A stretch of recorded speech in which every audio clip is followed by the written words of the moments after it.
welcome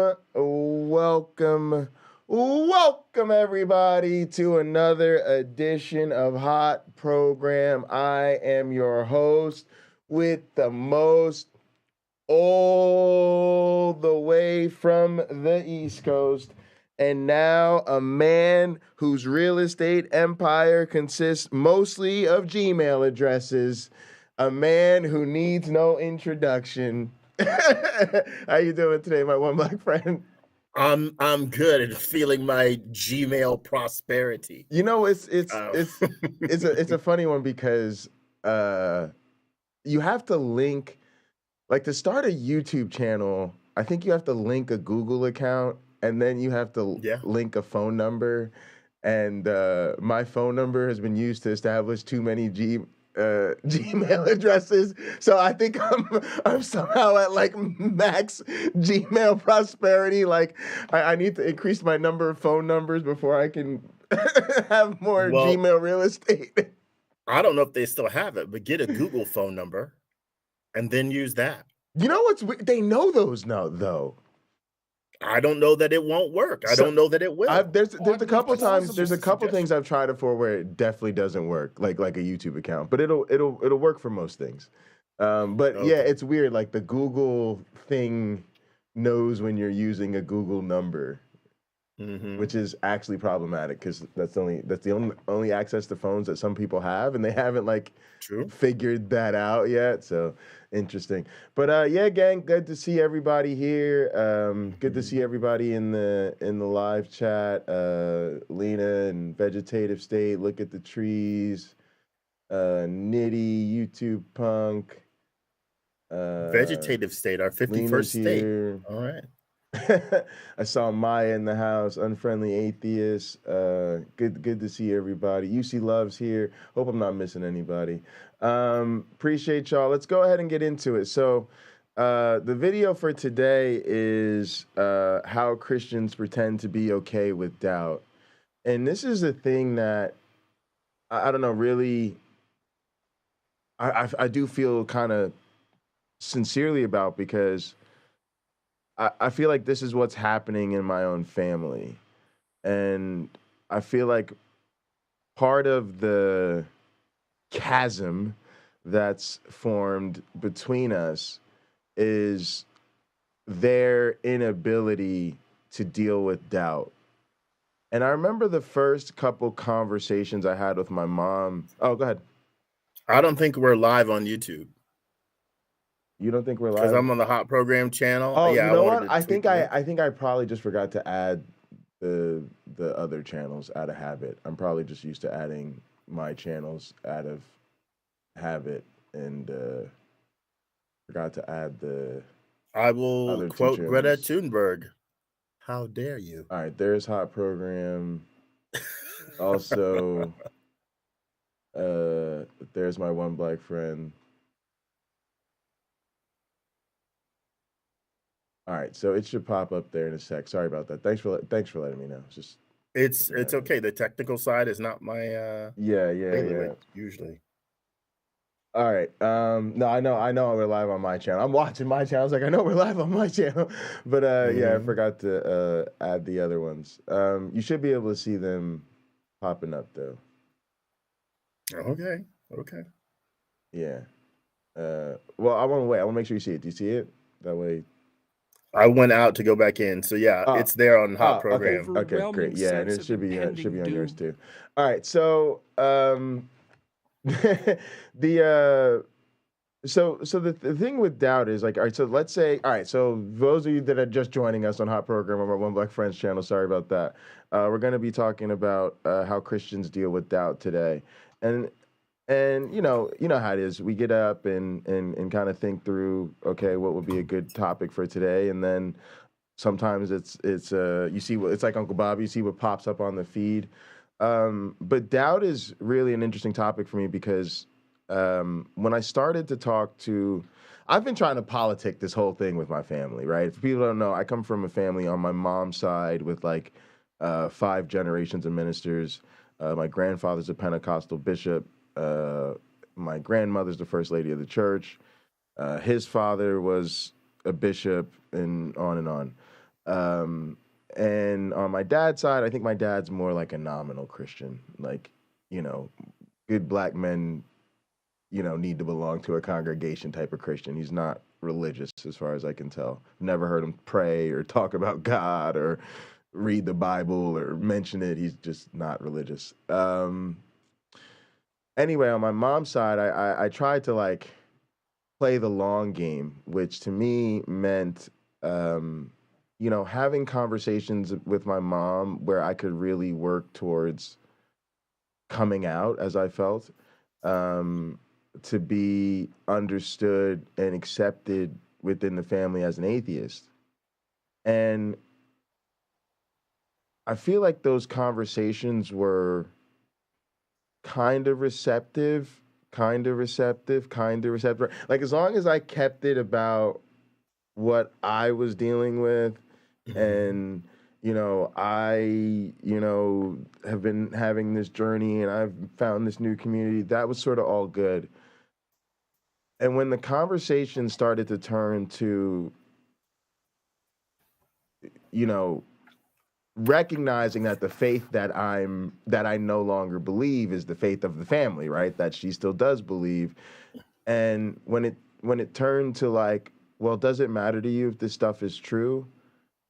That was the first time we had like a real weird conversation, because my mom gave me this whole song and dance, and I was like, really? Like I expected you to just be like, yeah, of course it matters if it's true, right? Like I didn't get that. It was like there was a recognition on some level that a simple yes or no wouldn't cut it, right? Because no makes you seem like a bad person, like you just don't care if what you're saying is true. So you can't say no, it doesn't matter if it's true. But at the same time, yes puts you on the hook for Proof. proof and arguably being wrong, and then having to leave it if it is in fact wrong. And it was like this whole, well, that's a good question, I'm not really sure, da, da, da, da, da. And I'm like, really? And then when we really first had a conversation about doubt, that did not go well, because me trying to suggest, hey, like, I've and I tried to put it from the perspective of, I've seen these people lying to you. Right? Like Yes. you got to put yourself in like a family situation where you're trying to tell your mom, I have sat next to you, watched these people lie to you, and watched you turn around and give them your money, and I'm a bit concerned about that, right?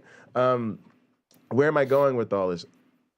That led to a doubling down, where it's like the door was open to the conversation, but as soon as the conversation went to a place of actually, suggesting that there be some sort of doubt in the believer, oh, the tables flipped. All of a sudden, there's a whole song and dance, and then follow-up conversations were shut down. Right, from now on, we're in a shutdown place, and what I mean by that is, it's like, well, these conversations don't go well for us, and I don't know what you want me to do. I'm always going to be a Christian. Boom. Right, so it's hard, and to be honest, it's been a severe source of disappointment. Like, it's made me realize, like, my mom is a really problematic Christian in a way I wasn't quite aware of, and that she's at this point maybe not as dogmatic as her parents are, but she certainly seems to be close to that route. And when I thought my mother was at least a person who you could level with on your doubt, and would be comfortable acknowledging some of the aspects of the faith that would cause someone to doubt, I don't see that. I now see doubt as a really sensitive subject to Christians, and what they really want to do is shut that noise down. But there's also this way, and I've experienced this in the church I was playing at, that a lot of Christians are aware of doubt, and they do feel like they need to have conversations about it. And so I thought this would be an interesting video. But what's your take? Because I know you got a lot of religious people in your family, and you're a former believer yourself. So I know that was my sort of open, but where are you at with this topic? My doubt with Christianity began very simple, very innocent, sort of figuring that, oh, this is God trying to mold me, trying to get me to be more independent. And then finally realizing after committing to read the Bible that it wasn't worth believing. Not that that there isn't a value when people feel redeemed, right? Maybe they've lived an awful life and they've discovered the Bible, and in it reaches them, right? It tunes them, it helps them be replenished and feel valuable again. I mean, those people aren't reading the parts that says, your faith is like filthy rags, but whatever. You don't read the whole thing typically in Christianity. You jump around. You read the highlights, yeah. You read, yeah, exactly. You read only the hits. Give me the hits, Jesus. So for me, my doubt began on September 11th, 1991. If it was 91 when the towers were destroyed. 2001. Thank you. 1991. My gosh. 2001. Thank you for the correction. No worries. And it was my turn to witness at church on that day. And I said to the minister, I think given the events of the day, it's more important that you say something. Wait, do you remember that day? Because I thought that was I remember that being a school day. So were you? Well, I went to church on weeknights and then on Sunday. That's what I was getting at. I wasn't getting at your memories. I'm saying I was getting at. Damn, brother, you was in church during the week. You was. Yeah, you. Yeah. All right, go ahead, man. That's all right. Hallelujah. So that was strange because the people in the room, I seem to be the only person freaked out. Now, maybe they thought this was the beginning of the rapture or something like that, which is why they seemed to be in such a great mood. But I was freaked out. I mean, they sent me home from work. I showed up to work early that day, and my boss came in and she says, given what's happened, they're sending us home. So she said, go home. And I was watching it on my replay TV, and I was talking to my brother who was in the Marine Corps. Well, he's in the Air Force at that point. Navy, excuse me. And he was explaining, he goes, okay, here's what's happening around Los Angeles right now. Here's what's happening around New York right now. Here's what's happening around the country right now, giving me the military actions that would be immediately put in place given that something like this has happened. Talked about the grounding of the planes, whole 9 yards. So I'm utterly freaked out at church. And the minister's like, well, he said, no, you should still get up and give your testimony. I'm like, I don't think that's what's important right now. He goes, okay, well, you don't have to do it. And then he didn't talk about what had just happened when the towers got struck. And is it terrorism? And what does this mean for our nation? And how does this connect to our faith? He didn't talk about any of that. And I'm like, I'm sorry. There shouldn't be a disconnect here, in my opinion. So I began to doubt then, like, if these are the people who I'm looking to for guidance, and they're so disconnected from the situation that they can't prove to me based on their behavior that it even mattered, right? Thousands of people had just died as a result of it. We're a warlike culture here in the United States. Millions or thousands or tens of thousands or hundreds of thousands more will die as a result. And yet we're just reading the Bible. I think there's that doesn't matter.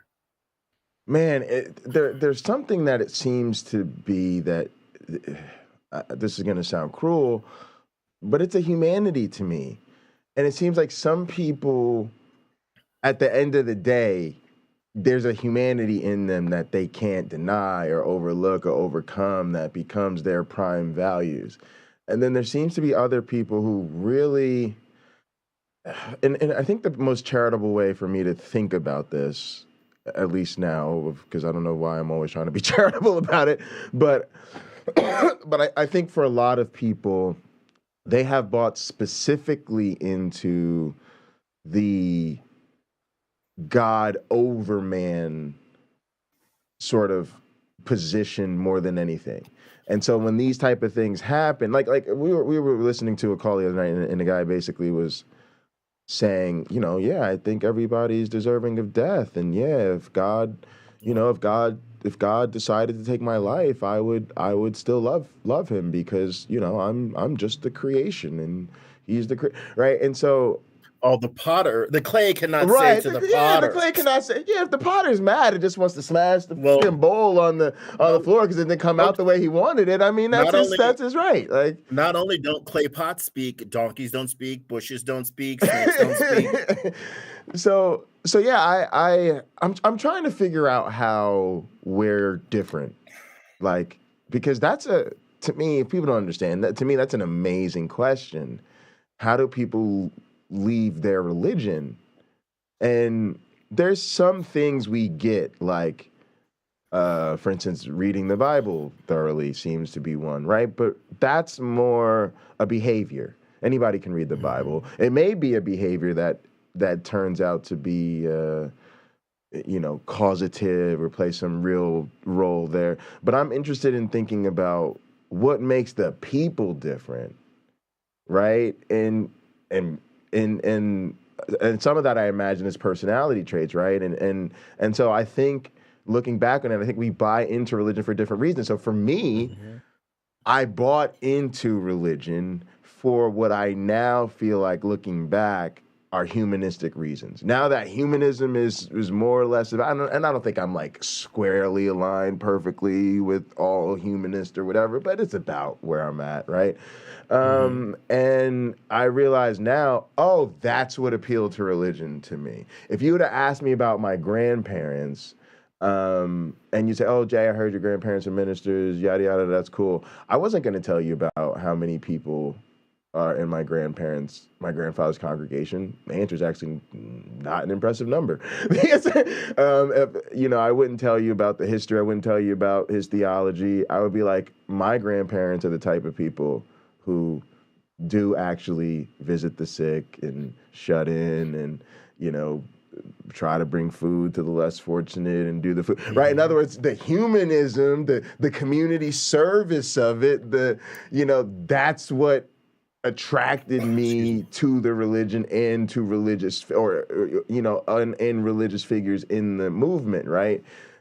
And I just think what you were speaking of speaks to the fact that I think for some people it's not that. And so you can walk into that room and realize the desperate state that humanity's in that moment. But for other people, if they think that that's part of God's plan and they think that they're more emotionally invested in God's plan than you know what I'm saying, than human concerns, then I think that may be one of those differences. I don't know. I'm just I think you're spitballing. onto something there. I mean, if they surely believed, of course, I don't know what's in their minds, right? If they surely believed that this is all part of God's plan and He's making sure things unfold divinely, and that we are Christians and we are loved by Him and we will be seen to, our needs will be met. And we hope that God has mercy on the people who died, whether they were the attackers or the attacked. Amen. Absolutely. If that's where they are, I mean, great day to be a sociologist and an anthropologist. Right. But Yeah. you know, I'm standing in the right place for that sort of thing at that time. But it's not what I saw was needed. Yeah. It's not what I noticed. Again, for me, something was wrong.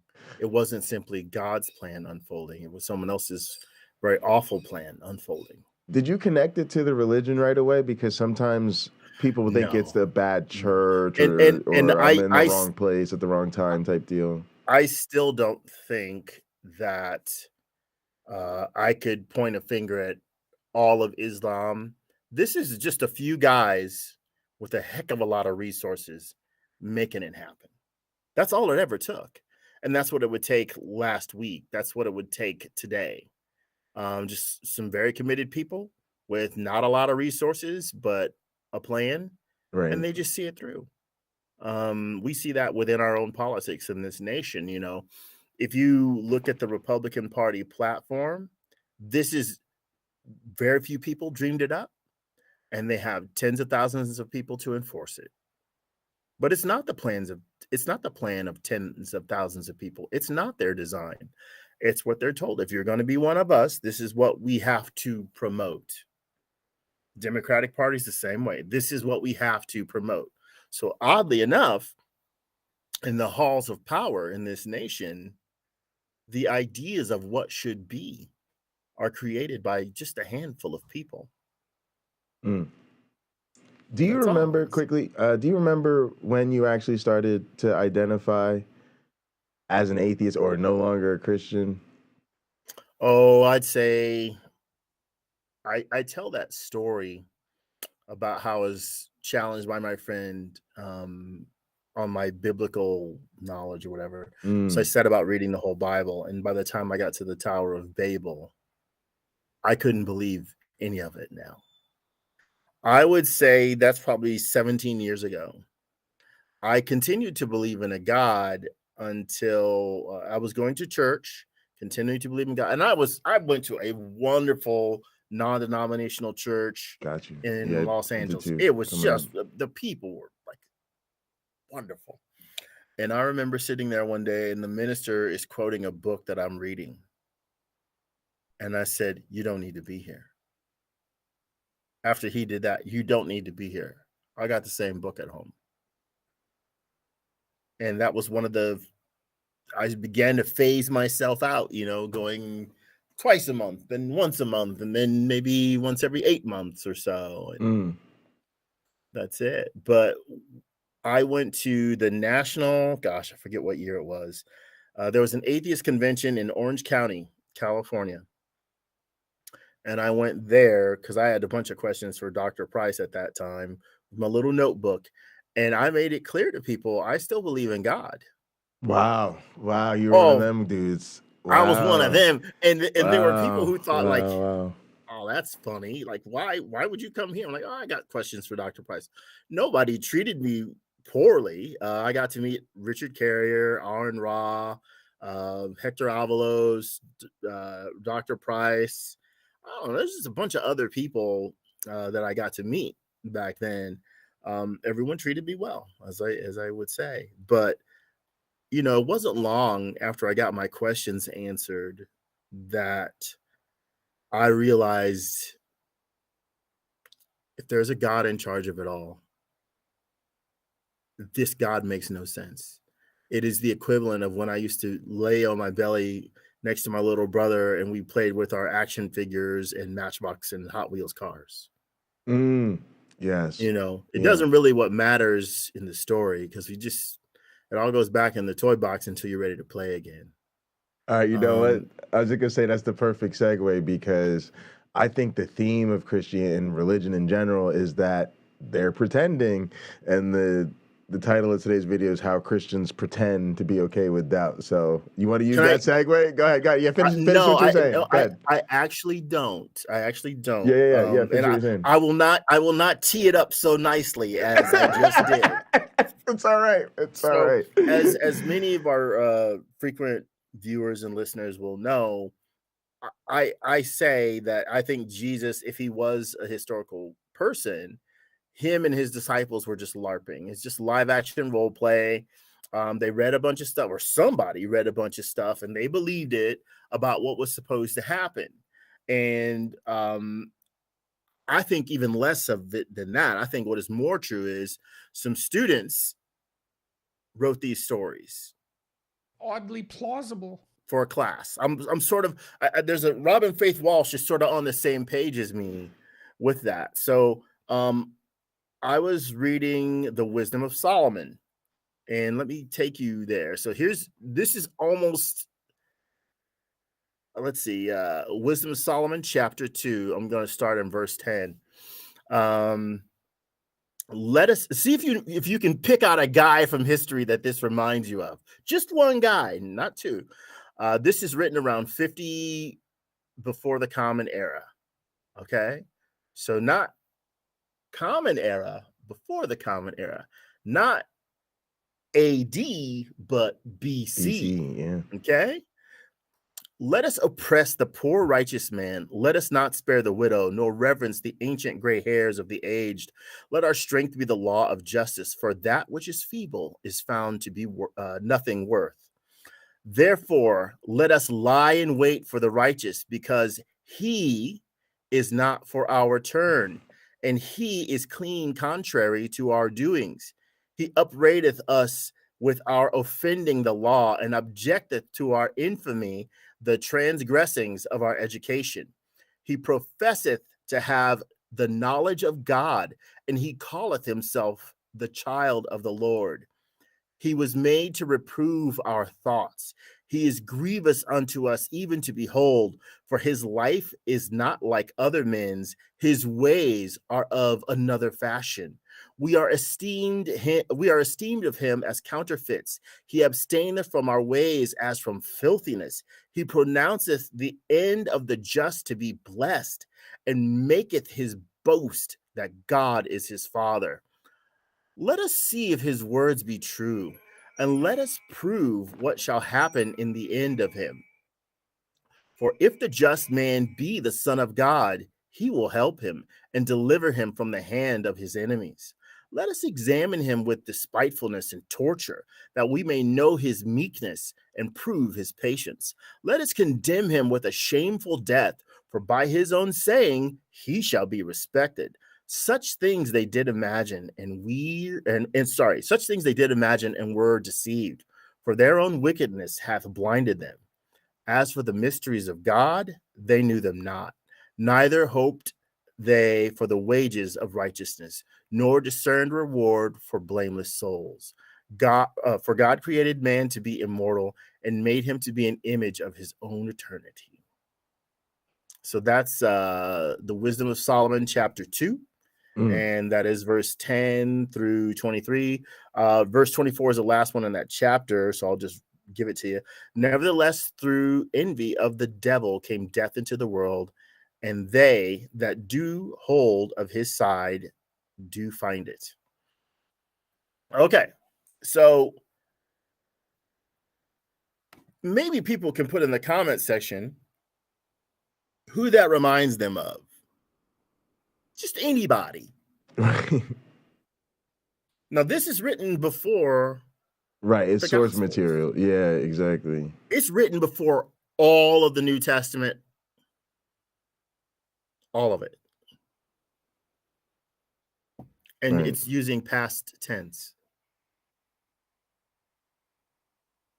So now, as I have studied all this, when I had the idea that Revelation is actually older than the Gospels, it just made more sense to me that Jesus is trying to get a group of people together, a cult, or several, maybe even 7 churches together, to push his narrative.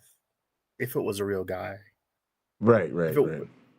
That's the most charitable I can get. He was a con man. The most charity I can give the origin of Christianity is that it was started by a con man who was very good at what he did. Right. And the worst, it's just some student assignment, because it's so derivative of other things that it's not trying to be original at all. Right. It's like it kind of reminds me of like when we take our students through a certain curriculum, and then they have to do projects at the end of it in certain classes. Not the class I'm teaching right now, but there's this thing, and even me and Cliff can talk about it, where because there's only certain topics in the curriculum and there's a limited number of parameters in the program, students tend to come up with similar projects, right? Because they're all working from the same source material, and they all have basically the same education in these topics. So to your point, this is like what you come up with, and it's a big deal to certain people now, but it's almost a trivial expectation given that this is exactly how students were taught to write. So. Yeah, I would call it the volcano problem. Science fair. Right, science fair. Yes, it's the science fair. Exactly. That's 100% it. That's 100% the vibes. You got your vinegar, huh? You got your baking soda, huh? Yes. I can guess what's going to happen. Oh, you got Coca-Cola. You got Mentos, huh? I can guess what's going to happen. You got a volcano. Somebody's making ice cream, right, from the instant freeze stuff. Yeah, there's 4 or 5 projects you're going to see at every science fair. All right, let's get into this video, man. It should be fun. This should be good. Here we go.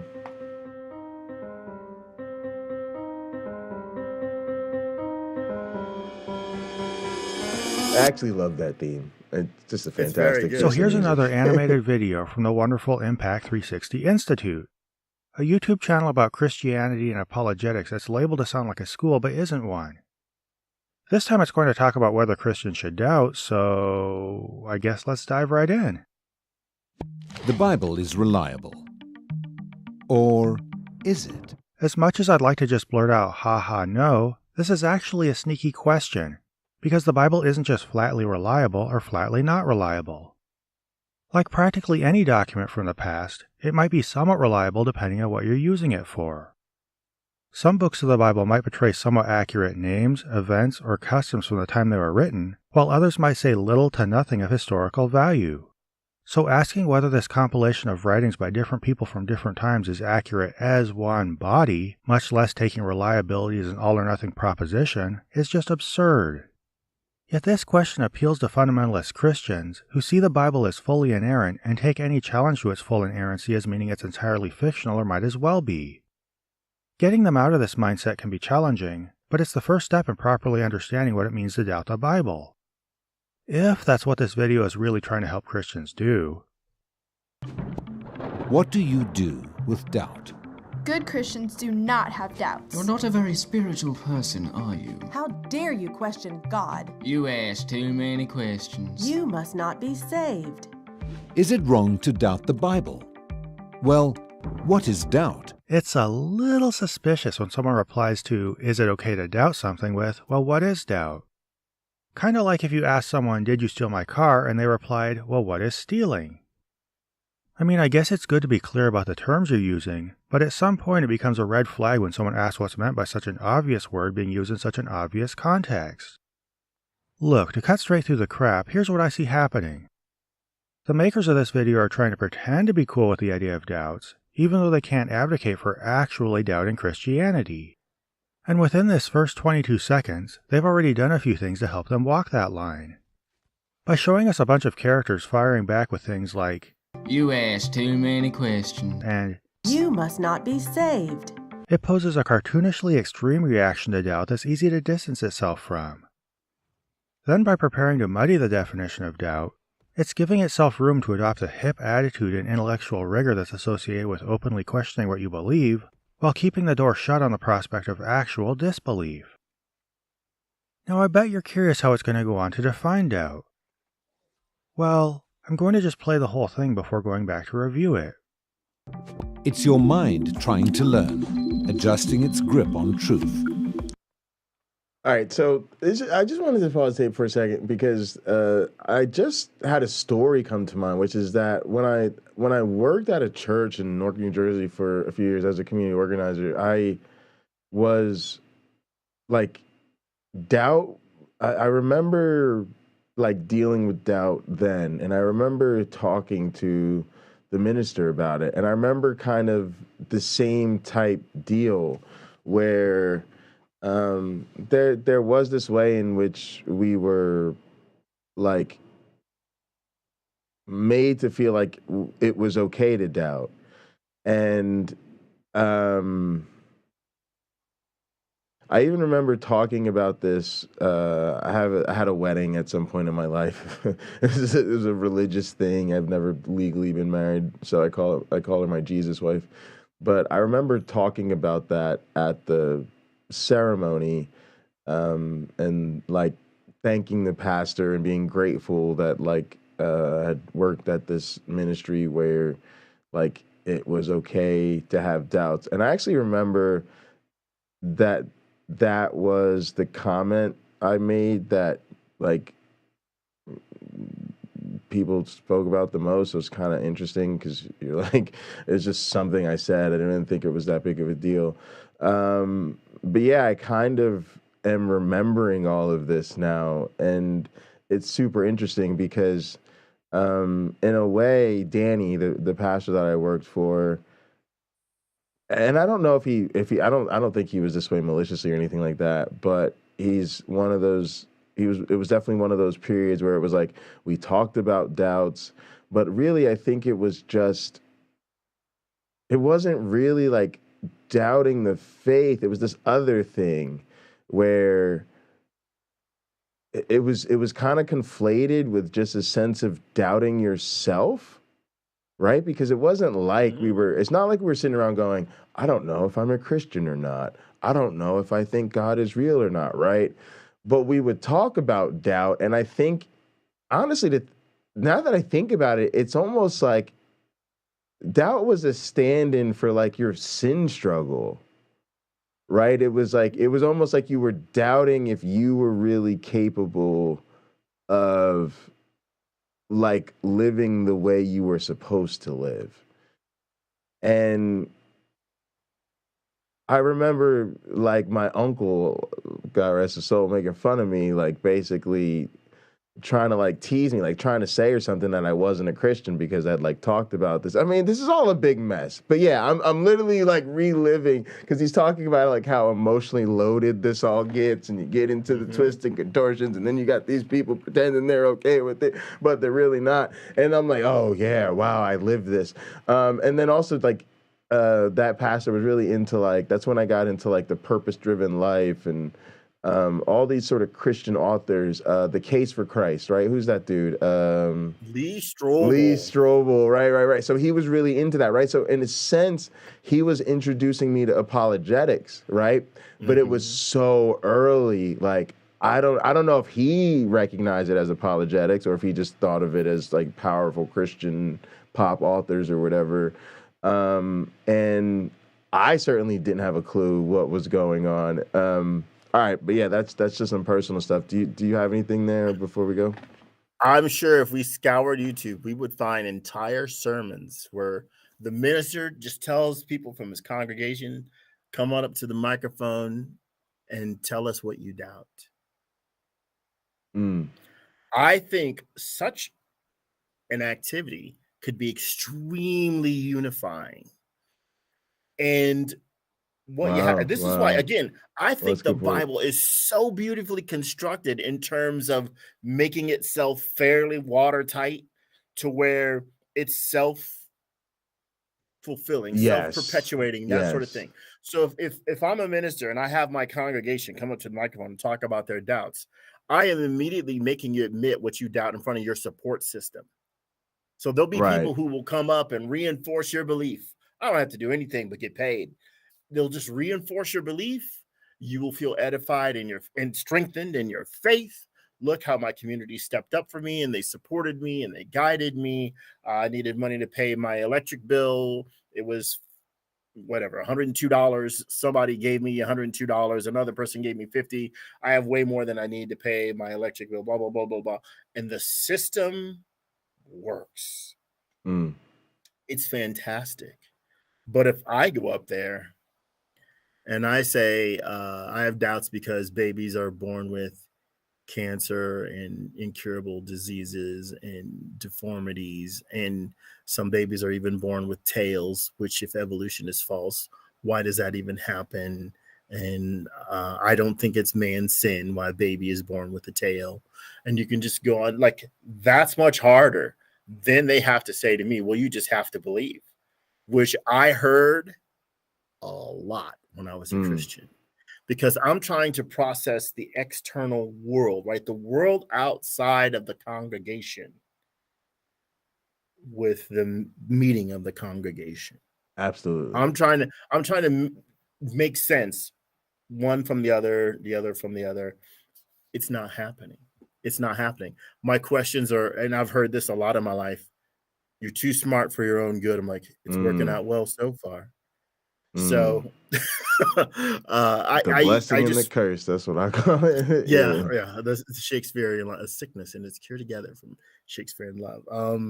But there's I think there's a value to expressing your doubts. So if you're a Christian and you're watching this, don't be bashful.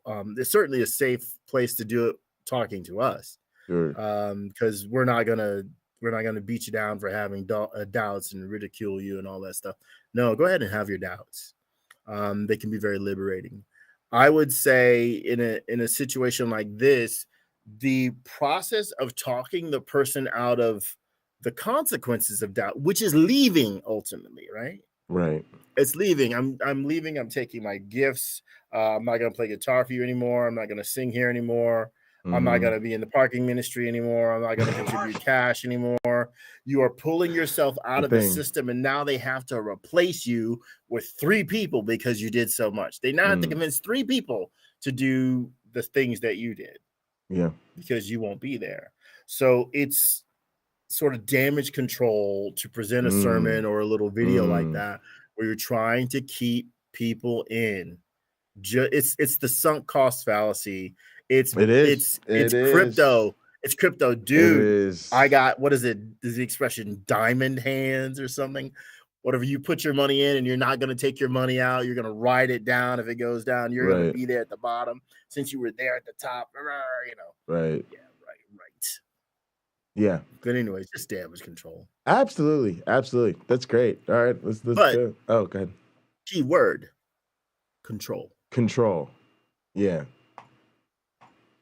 As you move through life, some of your ideas about reality become more firmly positioned in your mind, while others become less certain. These need to be examined from time to time. If they're reaffirmed, they're inserted back into your belief system. If not, they're thrown away and replaced with a new, updated understanding. This ongoing process of establishing or revising enables you to keep growing in your understanding of reality. So here's an interesting activity. Based on that rambling thing we just heard, tell me how this video defines doubt. You probably can't, right? The closest they got was, it's your mind trying to learn, adjusting its grip on truth. And while this is phrased as a definition, it more just describes an ongoing growth process. The process, as they go on to explain it, involves doubt, as just one among many other factors, but it's a tentative, often involuntary kind of doubt that's so vanilla and non-threatening that Impact 360 can endorse it without running afoul of most fundamentalists. A quick review will make that clear. As you move through life, some of your ideas about reality become more firmly positioned in your mind, while others become less certain. So first we have the kind of involuntary doubt that just sneaks up on you, as you notice some of your beliefs seem solid while others might seem questionable at a glance. These need to be examined from time to time. If they're reaffirmed, they're inserted back into your belief system. If not, they're thrown away and replaced with a new, updated understanding. And here we have more active or voluntary doubt, the kind you have to choose to engage with by examining your. That's not how Jenga works. That tower of blocks that they're using, they're putting things back in. Once you remove one, it doesn't go back in. Right. It doesn't. It doesn't go back in. That's a good point. And I don't know if it's officially played where you're supposed to restack whatever you take out to try to keep it in balance. But it certainly doesn't go back in once you pull one of the thing where you got to put it back. That's the hood. That's on hard mode. That's the hard part. Yeah, where you gotta take it and replace it. So to maintain balance. In a way, if they had respected the game more, it strengthens the analogy. Yes, because that's what people are really afraid of, is you start pulling out some of them pieces. And I was that guy who, like, if you didn't build it right, like my early moves, I'm trying to slide out one of them bottom pieces, and then it's no way it's good. You know, somebody is just not gonna be adept a finger enough once I undermine the stability of the entire tower. And the thing that I think is, I was thinking about this when you were talking earlier, because that's the real issue here, where a person will have this conversation or thinking about doubt. It's so vague, it's so amorphous that I don't really think it's an actual recognition of the issue. Like, I'm not trying to say that Christians don't. Matter of fact, I don't know. I don't know if they even acknowledge the possibility of a world in which God isn't real. But that certainly, at least in my experience, is not what a Christian conversation about doubt is. Like you said, if you sat them down at a round table, it'd be interesting to see how many went there. How many say, I doubt God exists, or I doubt Jesus rose from the dead, or I just think at least many people would doubt would be something else, right? And then I think the real concern isn't even meeting the doubt on its face. The concern is the Jenga thing. And it's most of the bricks are like social or emotional or their relationships, and right, and they're all the things that are sort of built upon those lower level bricks. And I think, to your point, if they didn't replace the bricks, or didn't slide them back in the same place, at least, right, they would sort of convey that message that a lot of times pulling and losing, or even more so having to replace, can topple this whole thing. I almost wonder if a better example wouldn't have been to, you're label every block. If I'm a Sunday school teacher, or I'm teaching, Bible study or whatever, I'm going to take two of these. I'm going to take this tower. I'm going to take all the pieces apart, give that to everybody in the group. I'm like, you have to write on these, your emotional aspects that make you a Christian, facts, emotional aspects that make you a Christian. And we're going to take all this and we're going to build a tower, like the things you're sure of, the things you're unsure of, your doubt, the complications, write all that on these blocks. And now we make the tower. But we label everything in a way where from the outside, you can't see what that block says. And as we're trying to balance the tower, right? We're trying to balance the tower. What we do with everything we take out, if it's worth keeping, we don't try to shove it back in. We use it to build a new tower. And all the stuff that's not useful, we set aside. Like if doubt is one of those things, Sure. If masturbation is one of those things, well, we're building a new tower. You don't need masturbation here. I don't know what tower you're building. I'm not building that tower. I'm not building an ivory tower. I'm not building But at any rate, I know what you mean. You guys get my meaning on that.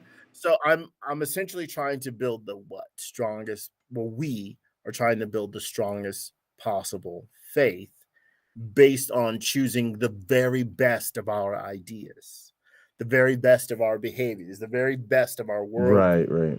So that's why it's eventually, it might be a shorter stack, but everyone would agree it's only made of strength. So it's going to stand, right? There is in Mark chapter 9, Jesus is talking to a guy and he says, he wants his kid healed. And Jesus says, I believe, help me down my unbelief. Again, excuse me, the beauty of the Bible is it's so extensive. They got an answer for everything, pretty much. And so, again, don't be frustrated. Don't be too frustrated if you're talking to a Christian person, or if you are a Christian person and someone gives you that example. There are tons of examples in there. It's just an extensive book. It's roughly 1,300 pages. They cover a lot of ground. Right. They really do. So the thing about doubt, I see doubt as a good thing. If I built a bike, I had to make some changes to it because when it came to measuring the rear hub, I forgot to do it. So I bought one thinking it would fit, and I spent $150 in labor and spokes getting this wheel built, only to have to spend darn near $300 taking it apart, putting a new hub in it that actually would fit.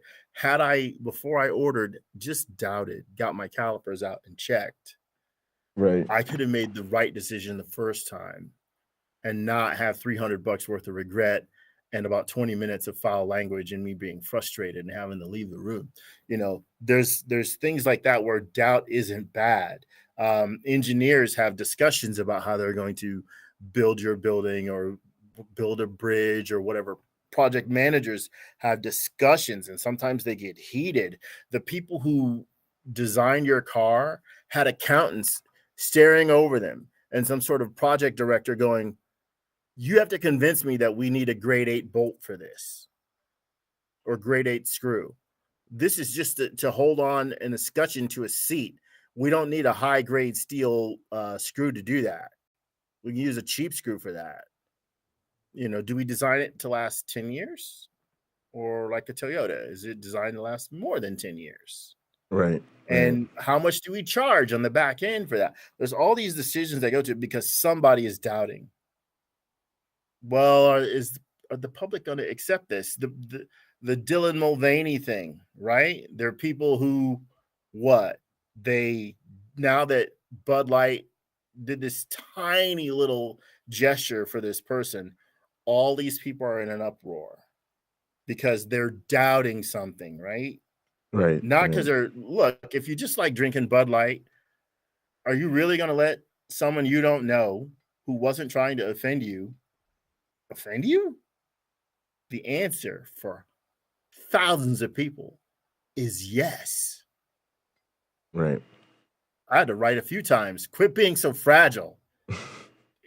If you like the stuff, keep drinking it. If you don't, whatever. You're probably healthier without drinking it. But that's the way it is. Doubt is useful. And again, from the standpoint you hear me say religion is useful, this is one of the useful parts of religion, because doubt is an essential piece to religion. Because why? Based on the odds, enough things will go right that you will be more sure that your religion is true for most of the people than that it isn't true. Yeah. So God is beating the odds, whether he's there or not. Yeah, I think that's part of the problem, because the superficial way that people pretend to be okay with doubt but then don't really doubt is what allows them to then have these false narratives in their head, like, oh, well, I actually did go through a period of doubt. I can just imagine these debate me bros and philosophy guys going, oh no, I did doubt my faith and all of this, and it doesn't mean to us what they think it does. Well, the whole doubting your faith thing, there becomes, again, it's so complicated, and a person could fear losing interactions with that group. Let's take Jehovah's Witnesses. If you leave the community, you leave the Jehovah's Witness community, your family's not supposed to talk to you. In Scientology, there are people, they'll tell you not to talk to you because they're a suppressive person. There are loads of people you can interact with, but if someone is deemed a suppressive person, you can't, or you're not supposed to. And a lot of people, it's their faith. They take it extremely seriously because they don't want to lose their faith. They don't want to suffer this or that consequence. It's their spiritual walk, their journey. Okay, well, I guess I understand that. And those people have to decide, is this truly best for you?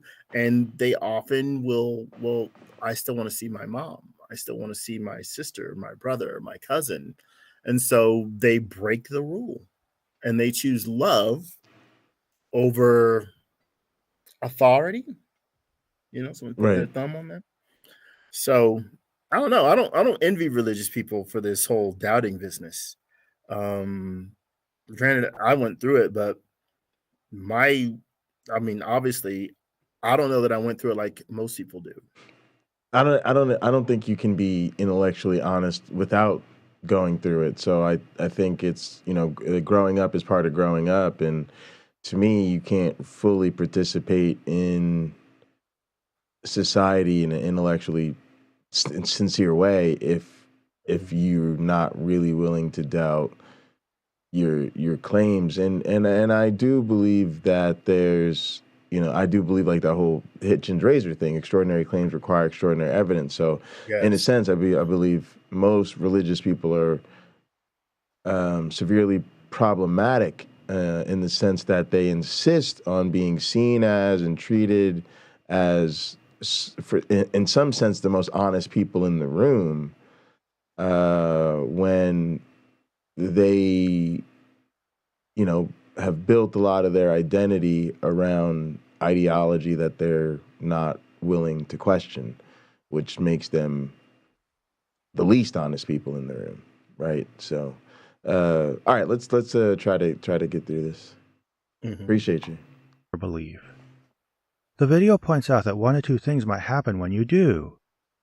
One, you reaffirm your belief and file it back in your mind. Go ahead. Is this James Apperson? No, this is. I know it's not. Oh, the man. voices are so similar. Trustworthy. James, if you're listening, Or hello, two, James. you recognize it doesn't stand up to scrutiny and get rid of it. Now, this is such a common sense observation that it seems unremarkable. But notice how everything is set up in a way that gives the video an easy out. If you go through this process of doubt and end up at option 2, then nothing disruptive or even noteworthy has happened. You've just thought about your beliefs and realized they're true. Now, did this even involve doubt? Well, possibly, depending on what you mean when you use the word. Are you just talking about having any nagging questions about something you're pretty certain is true? About a lack of absolute certainty in something you think is likely true? About seriously wondering whether it's true? Or considering it so suspect that you don't believe it? All these can fall under the umbrella of doubt. So which are Christians okay with? Well, most can be more or less cool, in theory, with the idea of asking questions.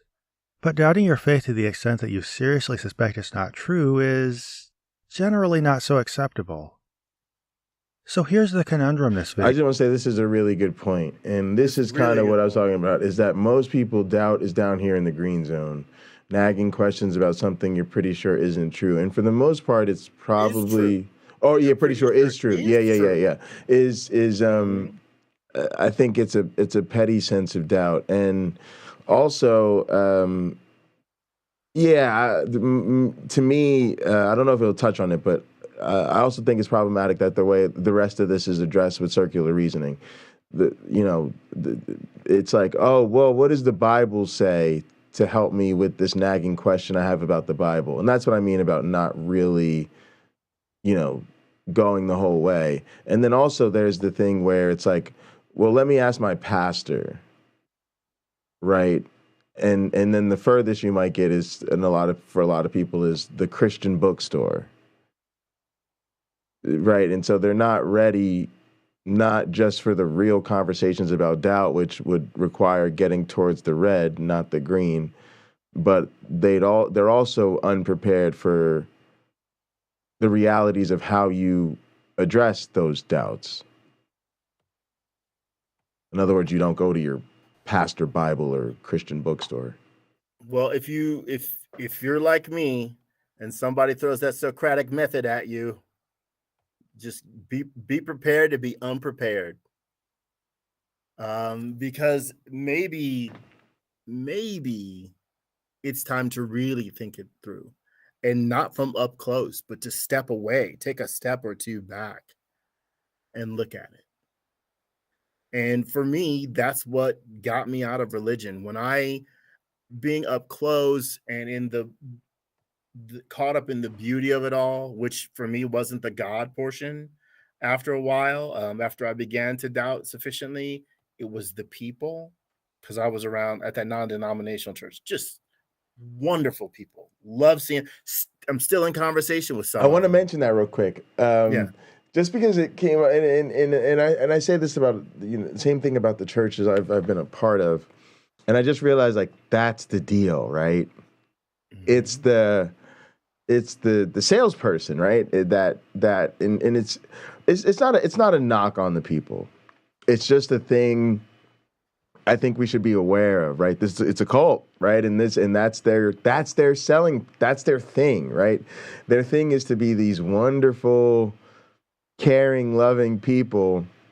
But yeah, that's it. God, that's. I think them being loving, caring, wonderful people is just them being who they are, right? When, in a way, I'll say the church setting invites people to fearlessly reveal that side of themselves. Sure. Which we can agree is a good thing. Now, if they could walk out of the church and be just as generous and as patient and as kind, that'd be wonderful. But I worked in the parking ministry.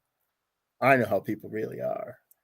So Yeah, no, but that's what I mean. they don't That- even that- show up in the parking lot. When but it's the same thing. Like when I was waiting tables, right? When I'm waiting tables, I want to know your name and I want to make sure and let's go to the, to the over and above, right? But I don't care about this person. But to your point, this setting brings out the service in me, right? And I don't. And again, it's not a critique of the people. It's more of a it's just saying that as people who are outsiders and are often working against the interest of the organization, we just have to be aware that you're gonna oppose some very nice people in this and that and I just think people need to be aware of that, because oftentimes we use it as an excuse, right, to be like, well, I can't challenge this person, or I can't go there with a certain person, and it's got to be like, yeah, I get it, they're a really nice person, but you got to understand at the end of the day, that's how religions get people,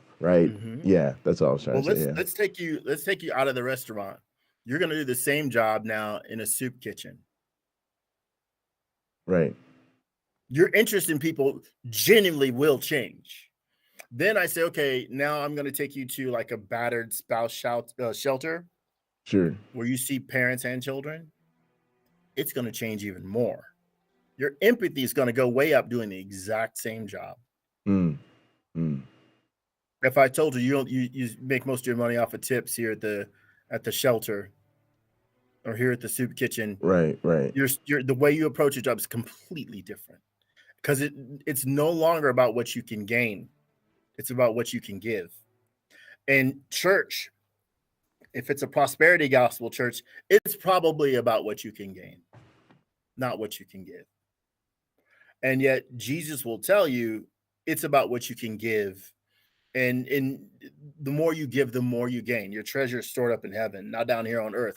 How many Lexi, whatever, do you see in the parking lot? Yeah, too many. How many BMWs? How many Mercedes? Right. You know what? Again, Jesus would have a hard time identifying Christians, right, if he came to the United States. Like, wait.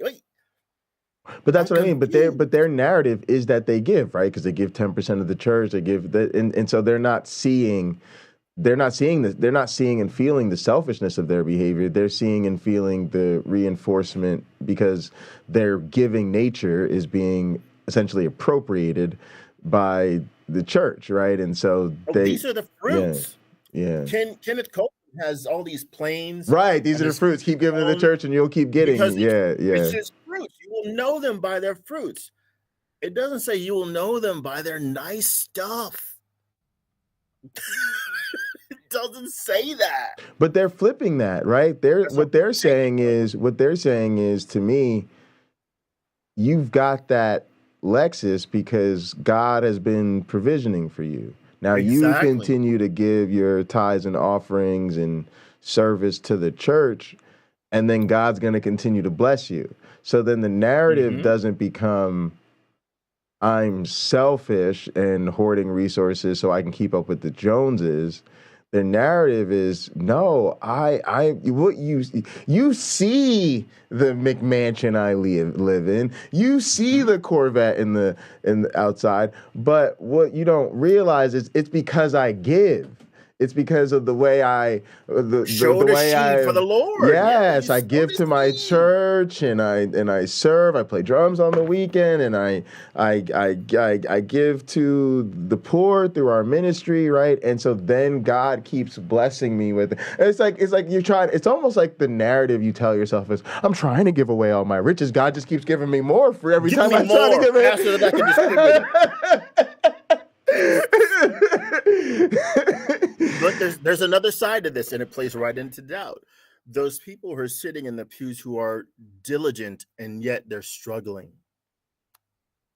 How come that guy who I know cheats on his wife, that guy who I know will steal from his customers, and he comes in here and look at him like he's prospering? Well, if you could say it to anybody sitting nearby you in the pew, if you could be that open and that honest about your frustration, they will say, God says my rain falls on the just and the unjust. It's all part of God's plan. Conversation over. Keep doing what you're doing. The Lord is going to bless you. Not in your time, my favorite thing to hear, but in his time. So those sorts of things are meant to diffuse doubt and keep you what? Complacent and returning to your seat in the church every week, or like me, twice a week at least. And I'm gonna just throw this out there, man.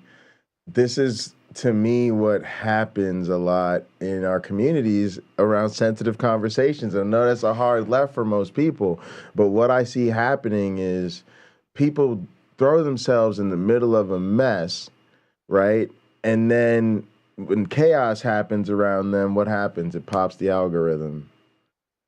So in a sense, it feels like you've done something that people are growing from, whether that's the reality or not. It's just it's crazy to me how the social dynamics of these things tend to inform one another. All right, let's get back into this video. This has been really fun, really fun. All right, hang on. Mouse control. Video faces. It can tell us this kind of doubt is okay, but absolutely not this one, and these ones are shaky at best. Thus, when it gives people permission to ask questions about Christianity, it's with the understanding that they're going to come up with a specific answer. I mean, that sounds like a crass way to put it, but what else does it mean if this is okay and this isn't? Unless it wants to come out and say, this kind of doubt is okay, which probably not. And that's the core pretense of this video. It dances between these two concepts, knowing both of them fall under the word doubt, and tries to take credit for being okay with doubt. All right, I want to keep this going because I got to leave at 5:30. I'm gonna make sure we can try to get through this. But anyway, if we don't get through all of it, it's fine. What I now recall very vividly about my earlier experience with doubt, and it is kind of tied to the wedding to my Jesus wife, and I think it's because that period represents a time when I was working at a church, right? So it's a very intense time in my faith journey because literally working at a church was my full-time job. And the person I was, having the ceremony with was also worked at the same church. As a matter of fact, I was her supervisor. And then we're sort of having this all play out because the reception was at my grandfather's church.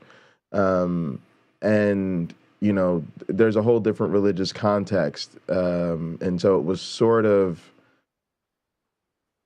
one of the few times where my family and friends outside of the context of the church I worked at were able to hear me and us describe where we were at in our faith journey, right? And it was because it was a wedding and yada yada yada. So anyway, it was really where these things came in. So that's why. But anyway, one of the things I'm remembering now vividly that he said there, and I've kind of been hinting at this throughout this conversation about doubt, is that when I say the pastor and the ministry I worked at was really comfortable discussing doubt, it was in this green zone. Right? Nagging questions about something you're pretty sure is true, right? Mm-hmm. Or maybe something like, for instance, I believed in evolution. A lot of them, maybe some did and others didn't, right? And for me, that would have been a safe thing to have doubt about because I would have, been able to come to like, well, I clearly believe in evolution. There's clearly evidence for it. Oh, I guess I can put this to bed. It's clearly okay to think that evolution's all right because that's what I was taught in school. Like that type of level of doubt, right? And but when I mentioned doubt at the wedding, there was ridicule from my family because this is now the first time people in my family and friends outside of that church setting and outside of me playing drums are actually getting to hear me talk about my faith. And I'm mentioning doubt, and it's interpreted as this red zone doubt, right? Considering the idea so suspect you don't believe it. Now, why is that? Why am I trying to make a profound point about this? Because this is what makes real doubt so unsafe for Christians, right?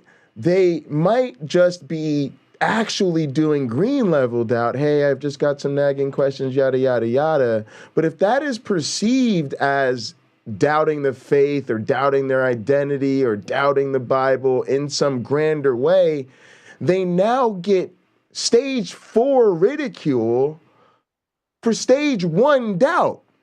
Mm-hmm. Which means stage 1 doubt feels unsafe to them, and stage 4 doubt ain't ever gonna happen.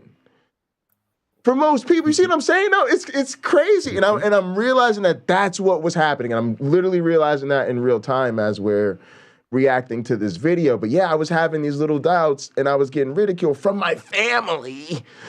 Right? Acting like I was about to leave the faith. And I got to be honest with you, that probably kept me in a hell of a lot longer. And probably informed the insecurity that I've, sort of never really gotten over when it comes to talking to them about my lack of faith. But yeah, this stuff is happening. I don't know if you had anything else, Mama Black Frank. No, put you on the big screen. Oh, okay. Oh, well, I guess. Sure. I guess I do. My fiance's tuning in. Oh, hey! Welcome. She said something 1,000 years ago, and she's a Christian. And we were having a discussion. We're fine. Good for you guys. I already told her. Awesome. I already told her our children are more than likely going to be atheists, and they'll have my sense of humor. So she'll be laughing all the time, and some of it will likely be uncomfortable.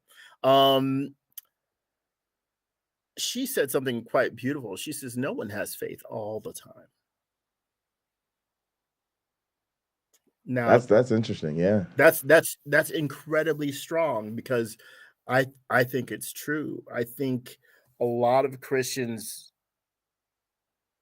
probably don't do much with their doubt, right? There's not much exploration there, because there's the return to the idea that I just have to have faith. And then there's all those scriptures yes. All those scriptures that reinforce the idea, Yes. My mind goes to Thomas in the story where Jesus says, "Look, Thomas, thrust your fingers into my side. You want to really believe it's me?" Now, again, I'll point out, as other people have before me, that the Bible doesn't say that Thomas touched him. He just stands there, "My Lord and my God." Translation into modern English, dude. So most people will never get an opportunity like that. Right? Did Jesus really die and come back to life? Was he really resurrected? Was he really who he said he was? We don't have access to the historical Jesus. We have stories. We have stories which we know have inconsistencies. We have stories which we know have big problems. And if you're like me, the stories have huge problems. If you're Dennis McDonald, Dennis R. McDonald, the story has huge problems. Stories have huge problems. Robin Faith Walsh, same thing, huge problems. Right. So for some of us, by the look we've taken at it, it's not so simple. But an average minister just getting started can always come back to, you just have to have faith. This one woman I knew, she had this song. She's a great singer. She had this song, and she says, "I can't show you anything empirical, but give me a moment and I can show you a miracle." Something like that. Yeah, that's good. So, she's got the goods, man. She's got the goods. But something like that, there are people, for what she says, right? If she were to speak that to them or sing it to them, it's enough. Hell yeah. And that, for again, for the sake of whatever religion, That's powerful. That's all it takes. I'll give you an example. I got this guy, I invited him to church. He ended up getting baptized. It was a big victory for the faith. And as many of you have seen, I've been putting on weight. I got a couple pills that effectively cease my metabolism. But he and I would go work out. And I remember one day we were in Gold's Gym in Venice, California. And he had me bench pressing more weight than I thought I could. And I said, "Hey, Michael, do me a favor. I'm going to blindfold myself with my towel. Victory, and fight angels from Africa right now. I love angels have even dispatched from Africa right now. From Africa right now. I don't know why I don't have a shirt. This is Africa right now. Anyway, someone should make one. But I said, I'm going to blindfold myself with a towel. Now, this created a lot of interest in the gym. I said, you've already got me lifting more than I thought I could. So I said, as quietly as you can, put weights on the bar. I'm bench pressing. Put weights on the bar. I don't want to know how much you put on there until after we're done. Now, he thinks this is interesting. So a couple guys, like they're like, oh, we'll help. And they just loading this thing up. I hear clang, clang, clang, and I'm getting worried because all the clangs. And he goes, okay, try to lift it. And no problem. He put more on it. No problem. And this continued until I couldn't lift it. Like I physically was crapping out with my strength. And he did something that has happened to probably a lot of you if you have a partner that your workout partner. He put just the tiniest bit of help, right, to pick the bar. Sure, the tiniest bit. I can tell it wasn't much, and I lifted the weight right up. Mm-hmm. We backed it, put it back on the thing, and I sat up and I took the towel off my eyes, and it was like 245 pounds. You couldn't have convinced me I could lift that much. Sure. But I did. Because again, this might be good for ministers. You know, maybe we could sell this atheist sermon. But because the heavy lifting was really done by me, and all he did was add a little to get me there. If you're doubting, maybe you still want to believe. Right? Most of your assessment is that it's true. Doubt is just a piece. Sure. If you get someone who picks that up, right. You can put your faith right back where it was. Right. And then you're back to having superhuman strength. Superhuman strength. That's fantastic. And I just wanted to add that I think that that's what church is for. And I do, like, to me, non-congregational Christians are weird to me because it's like the dudes who are having the debates and the philosophy, and some of them go to church, but a lot of them feel disconnected to that because that's the experiences throughout the week. Things are getting you down. You're kind of struggling. You go to church and you get the worship, the experience. You get imbued with the faith. And to me, that's what helps you with the lift, right? And the difference is it reinforces your message, which is you just got to have faith rather than whatever the heck apologists are doing, because it's like that's not what's getting people through. Most people are getting through on you just got to have faith. And to your point, doubt is like it's like a mood thing. Like, oh, you may have had a couple of doubts on Thursday or Friday, but you knew if you pushed through to Sunday, you know, you'd be good to go. Yeah, that's all it takes. Again, the psychology of it is very powerful. And I, as an ex-girlfriend once said in a conversation, although she misspoke and it was brilliant, she tried to say Nobel Peace Prize, but she said Nobel Priest Prize. And I said, I'll be repeating that. Those guys would have won a Nobel Priest Prize if there was such a thing, because they figured out the psychology of keeping and I don't use this term as a bad term. They were shepherds of the flock, and they got really good at keeping their flock contained. Yeah. They got really good at fighting off the lions and the wolves and the people that would attack their flock by putting it in a book. Yes. That most people at the time couldn't even read. Most of the people who are supposed to follow the rules in the book couldn't read the book. Yep. Brilliant. The Torah, you're supposed to have your son write their own Torah. I don't even know if they do that now. Right. I'll have to ask some Jewish friends. I know Christians typically don't. Right. You're not writing all that out, so you're familiar with what?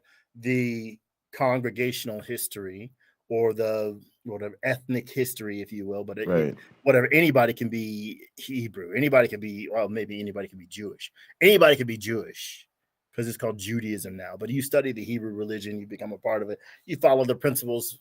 Congratulations, you're grafted into the vine. It's not a difficult process. You know?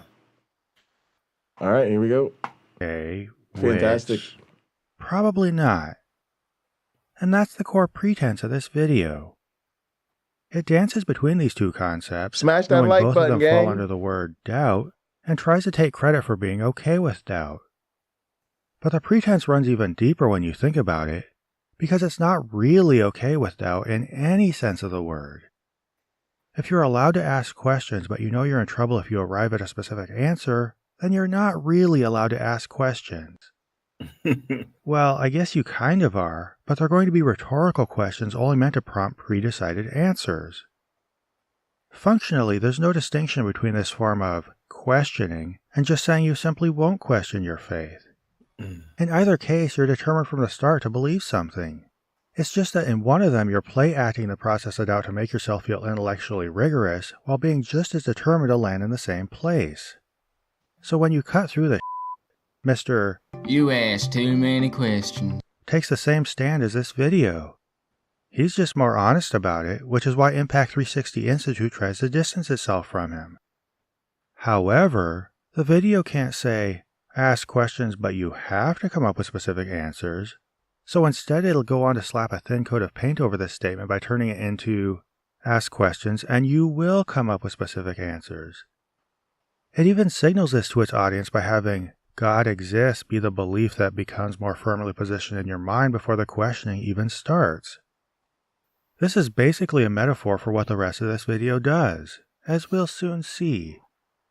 This ongoing process of establishing or revising enables you to keep growing in your understanding of reality. If you're asking real, non-rhetorical questions in search of open-ended answers. But it requires that you ask good questions and diligently seek answers. But is it okay to question the Bible? According to the Christian worldview, God has revealed himself through the Bible and through the natural world. Because God is a rational mind, the natural world is structured in a way that's accessible to rational minds. Can you pause Thus, Boy, this is weird. All right, go ahead. Notice how the natural world is flat.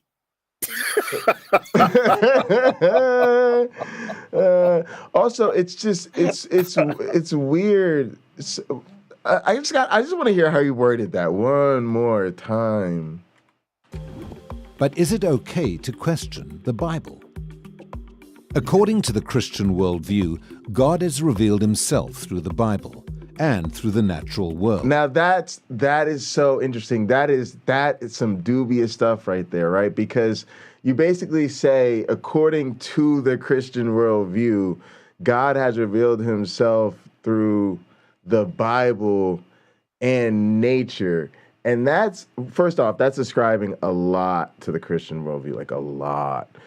But also, it's that this is this game where they get to subsume science and everything we observe through look at the trees. But their basis for doing that is the Bible.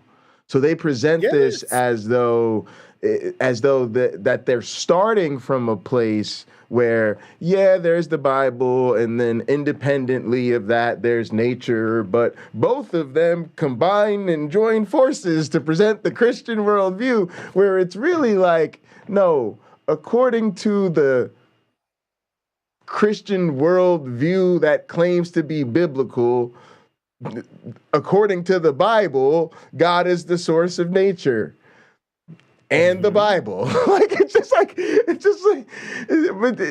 yeah. Look, this is again a Nobel Priest Prize. A Nobel Priest Prize can be easily awarded to these people. Yeah. They didn't think of everything, because at some point someone probably got tired while he's eating some of the sacrifices that they were barbecuing, so the sweet savor could go up to heaven. He probably says, we don't have to think of everything, because their minds will fill it in for themselves, or whatever explanation they have already will be sufficient for them. At the times that the Hebrews were saying that their God created the world, there were already other religions that had been in place thousands of years before that said their gods did it. Right. So we have to realize that the Bible's a bit of a cultural snapshot. 100%. We're more like a cultural photo album than a snapshot. But we're looking back into what they believed. Right. Sorry, we're looking back into what they wanted people to believe. Right. I don't know that we have evidence that the priests truly believed what's in here. I think I could argue that when you look at some of the prophets' literature that was written when they were in Babylon, some of that's probably propaganda written by the Babylonians. Right. For the Hebrews. It's probably that way. It's just too perfect. As I review it, and it evolves. It's because it's the frequent. It's got the frequently asked questions, right? It's baked the frequently asked questions into the narrative, so that into the narrative. Yeah. But again, the earth is flat. Because God is flat. There it is. A rational mind. The Flat natural disk. world is structured in a way that's accessible to rational minds. Thus, humans, created in his image, having rational minds, can approach the natural world rationally, asking good questions and searching for answers. The fact that the world is comprehensible to rational mind shows it was made by a rational mind thing is just silly. An environment is not understood by a rational mind because of the nature of the environment. It's understood by a rational mind because of the nature of that mind. The fact that a mind's rational means that it can assess and understand any situation it finds itself in, to varying degrees depending on how rational it is and how much information it has, and respond to that situation in the most beneficial way possible, which is ultimately the defining goal of rational thought. Sure, some situations can be more confusing and disorienting than others, but even in a weird fever dream universe, you could still catalog whatever patterns, randomness, and apparent consistencies and inconsistencies presented themselves, and navigate it the best you can while resigning yourself to its whims as much as you're forced to. To say the universe is compatible with our minds reverses the state of affairs in a way that fits the puddle analogy. We can comprehend the universe we live in because we've shaped our minds around our observations of it. This can make it feel like the universe accommodates our minds, which in turn can make us feel like it must be the product of a mind itself. But this is just us falling for that most ancient primal instinct to project our own sense of agency onto nature. Of course, the video isn't arguing that conclusion to make its point, but framing the question about doubting God in terms of how God makes the process of questioning work is just the first step of easing its audience into an answer before it's really had time to ponder the question. In the same way also, the Bible, being an expression of God's mind, is structured in a way that makes it accessible to our minds.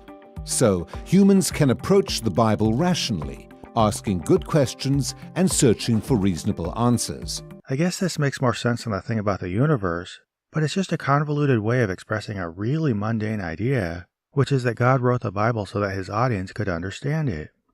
But if we do question the Bible, will it hold up or not? Notice the shift here, and this is vital. No. The video started by posing the question, is it okay to doubt, and established that it is okay, indeed beneficial, to do so. So now that the question's been asked and answered, the video should be over, right? But here it's suddenly asking, what will happen when you do ask questions? I wonder why. Well, let's take an example. Does archaeological evidence support the Bible? It's a good question. It would be a real problem if none of the people or places in the Bible ever existed. If none of them existed? You've just So given the can you Bible pause a it? really low bar to clear. So notice that extreme example. If none, Absolutely. Yeah. well, we can go to. I got a book written by somebody I went to high school with. I haven't read it yet. I would presume that the location of the book is in the United States. I would also presume that it's in an actual state in the United States, right? Right. That exists. The location exists. That doesn't make the book any more true.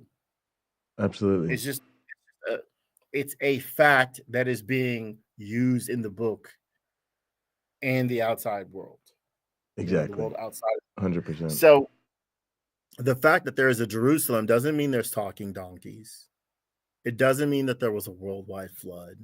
It doesn't mean that a bunch of animals got on the boat the size of a high school football stadium. There's a lot of things it doesn't mean just because the Bible has facts inside of it. The Bible also has endless nonsense, seemingly, some extremely valuable parables, and some really horrific scenes and advice. But there it is in one collection, bound for your peace and comfort, as people would tell you.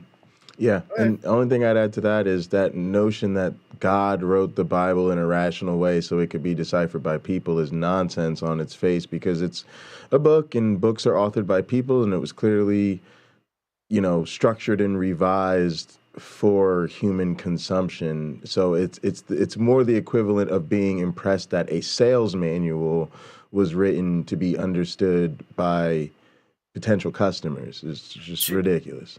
To your point, and if I went to Bible Gateway, I'm going to see several translations of the exact same, essentially this same set of texts, but I'm seeing various translations.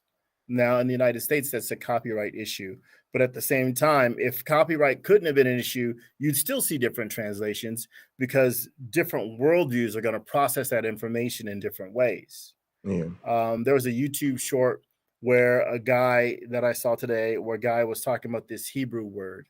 And he says, this word doesn't have an English translation. But then he went on to tell me what it means. And I'm sitting there thinking, maybe not a single word is the translation. Boom. But I can show you that all day long with Latin. Sure, exactly. I'm building in more than one word in, it's more than one word in English, but in Latin it isn't. If I say diu in Latin, diu, it means for a long time. Well, does English have a single word that means for a long time?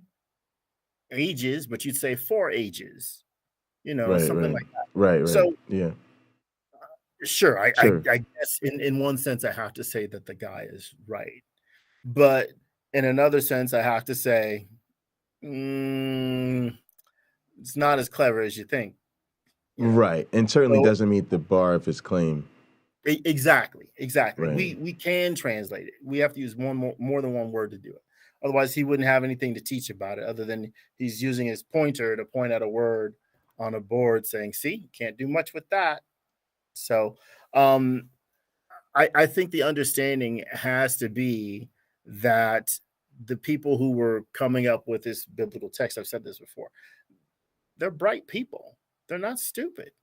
And they sort of think of it, the centuries that would have gone by with the questioning and them writing new stories or rewriting the old ones to answer those questions. So the fact is the Bible has been changed over time. Somebody's probably writing another translation right now, which would change it yet again.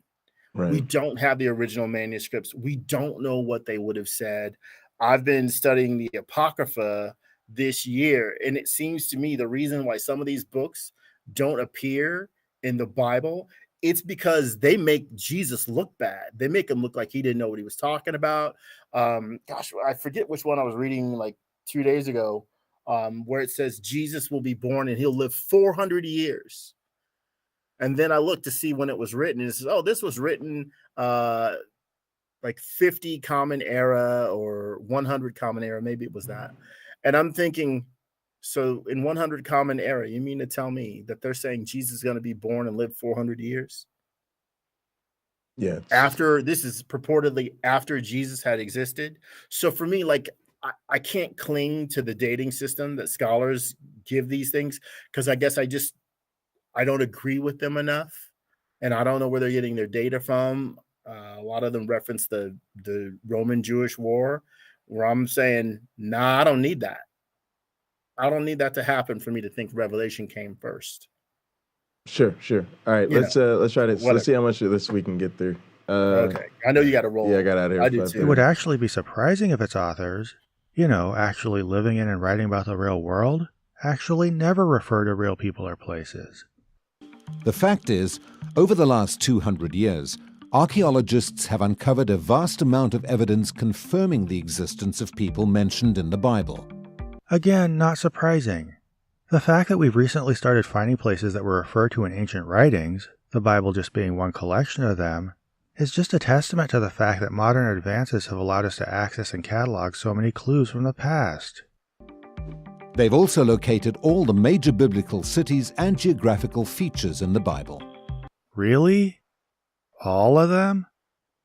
First off, saying all the major sites lets you sound ambiguously impressive while giving you unlimited space to make exceptions.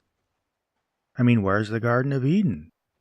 That one seems pretty major, but I guess not so major that we can find it. Second, it's simply impossible for this to be true in any meaningful way because the Bible is incredibly vague about most of the locations it refers to. Sure, you can kind of orient yourself, sometimes, but there's a lot of room for speculation. For example, various traditions have placed the mountains of Ararat all over the map, most notably naming this mountain Mount Ararat.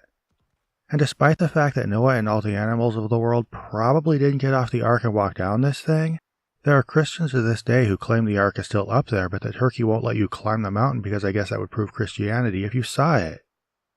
When it comes down to it, most claims that a biblical site has been found are unfalsifiable and subject to speculation. And often, as with Ararat or, say, Nazareth, Christian culture just assigned a name after the fact based on tradition. In short, this claim is even worse than false. It's conceptually incoherent. It may be stated categorically that no archaeological discovery has ever controverted a biblical reference. Oh, really? So archaeology has never shown us civilizations that lived straight through the global flood or predate the beginning of the universe as described in the Bible? It doesn't show a gradual development of civilization that makes an account of the first humans being proficient in agriculture sound laughable? All right then. Besides, even if this claim wasn't, obviously not true, the video isn't giving us reason to believe it. It's just showing us a quote, and that from an ordained rabbi who, along with being an archaeologist, taught seminary classes and died over 50 years ago. Luke is a historian of the first rank. Not merely are his statements of fact trustworthy, this author should be placed along with the very greatest historians. Not only do we have no reason to say Luke was a historian of the first rank, we don't even know who wrote the gospel that bears that name. Besides, this is nothing but a quote anyway, and that from a guy who lived from 1851 to 1939. So nice fresh citations there, video. Oh, and you want to know what else? This video shows the wrong Sir William Ramsay. Seriously, it's totally the wrong guy. Despite the label archaeologist beneath his name, this picture is of chemist William Ramsay, who was born a year after the archaeologist and died in 1916. I guess this has little to do with the point, but it does show how comically sloppy this video is. There can be no doubt that archaeology has confirmed the substantial historicity of the Old Testament tradition. Alright, so another quote. This is another one from a dude who's been dead over 50 years, and honestly it's such a generalized statement it doesn't matter much. So, I don't care.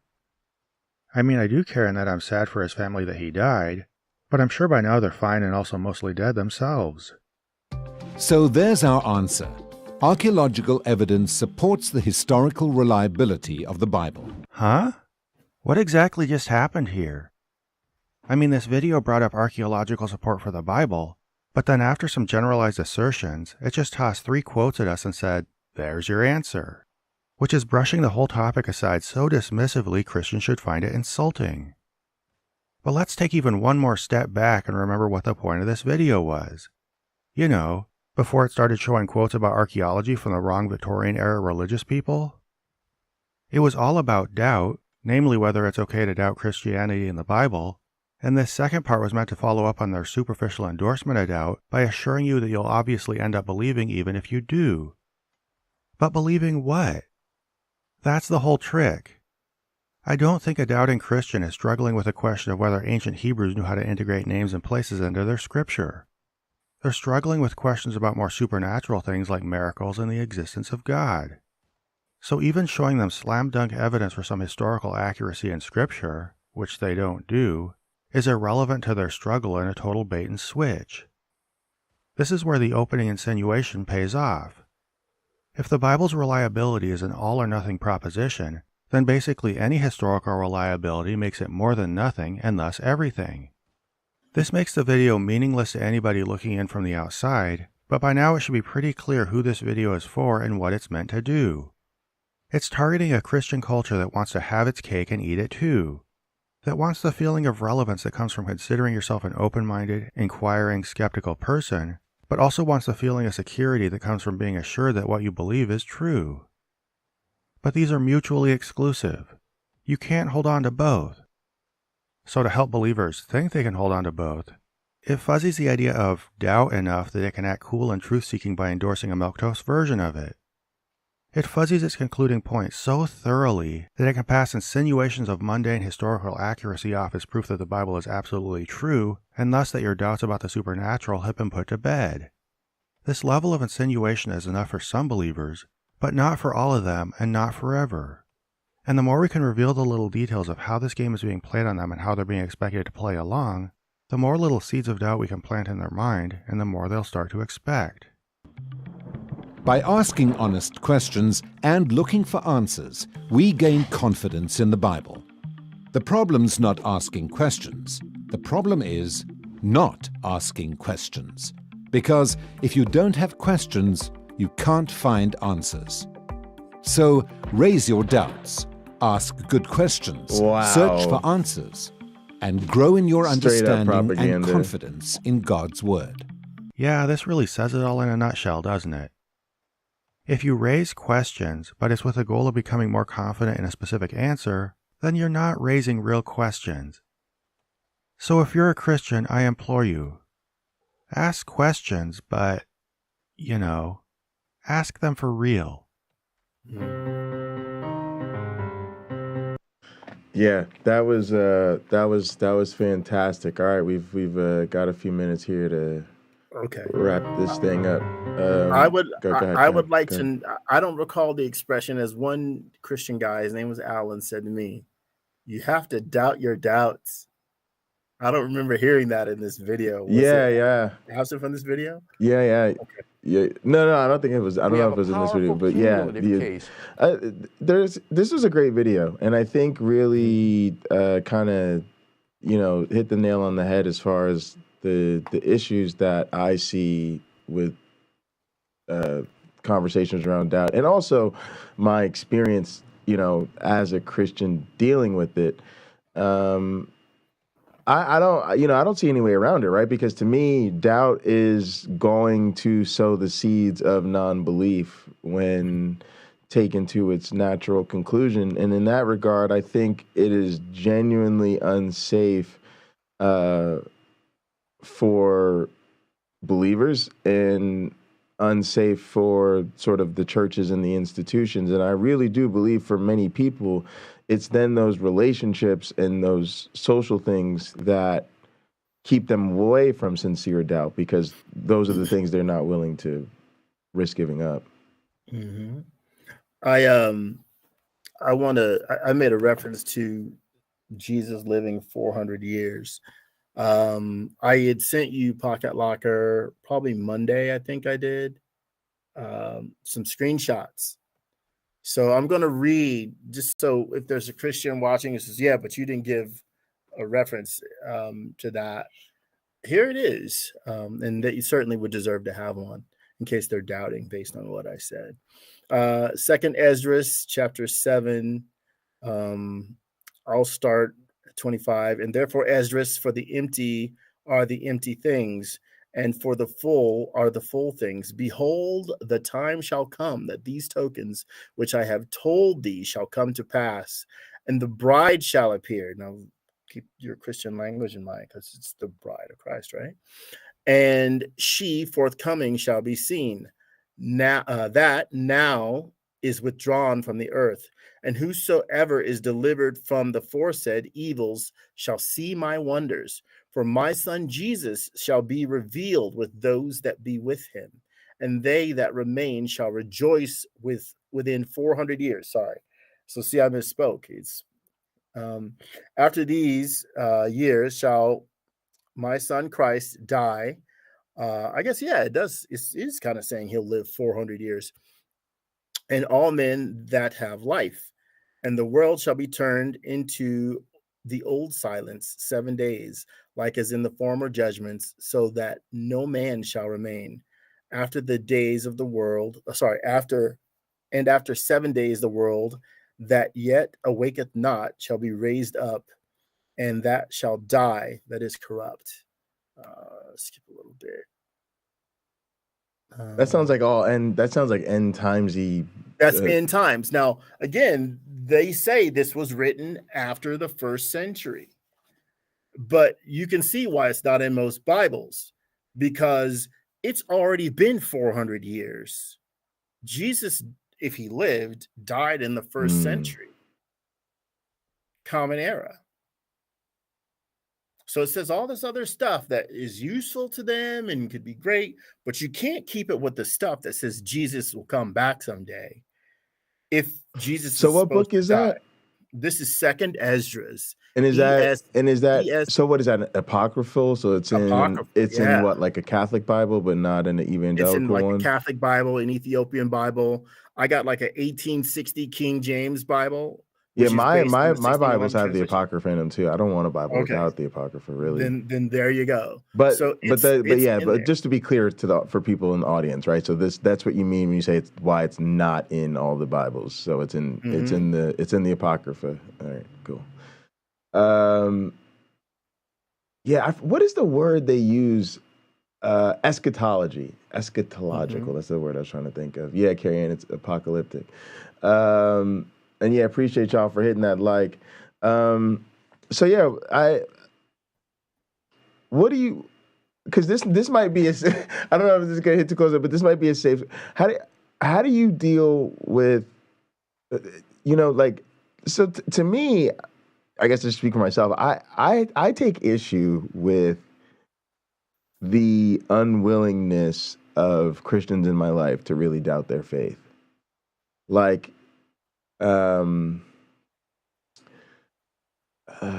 it's compassion. That's my method.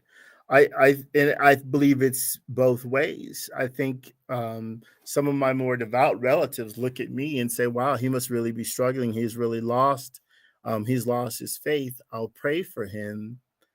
And me, I look at them and I think, I hope they don't miss out on too much, because they believe that stuff from the Bible, which I think is, so much rubbish. When it's not being beautiful, it's garbage. Right. But it doesn't spend all of its time being beautiful. It's horrific in places. And if you don't read that, if you just focus on the things that make you feel good and the things that approve of your lifestyle, well, my goodness, you're going to have a wonderful faith walk. If you never meet anyone like me who challenges that, you're going to have a wonderful time. So to me, it's a sort of a live and let live. According to Christianity, I'm supposed to be dealt with in the eternal hellfire. God is going to have the books open and they're going to read all these horrible things I did, and the good things I did don't matter. I didn't believe that Jesus was Lord, and I jacked off a bunch. So I'm screwed. I'm going to go down to hell forever and be management. Sorry, Kenneth Copeland. I'll see you on the gang, on the work gangs, but I'll have that guy moving lava around, or something of that nature. But that's what's going to befall me. That's my fate. But I think you're just dead. For me, and for them, that's unthinkable that you're just dead. There's supposed to be this enduring happiness that exceeds what understanding from my atheist mind. Like, I don't get it like they get it. Sure. And it brings them joy, and they have understanding, and it's superb in their point of view. Yeah, for me, it's hard because, you know, of course, I think I try to maintain a certain level of empathy because I used to be a believer. So, you know, I try not to get to a place where it's so foreign, the idea that people believe these things. But the issue is, to me, it's like when the rubber meets the road. I think there's what I call everyday recognition. And by that, I mean, I don't think you need any sort of sophisticated or special education to where the average adult Christian or adult believer, I'm going to say above 30 years of age, they recognize that there are these other religions and they have these miracle claims and they totally don't buy into them.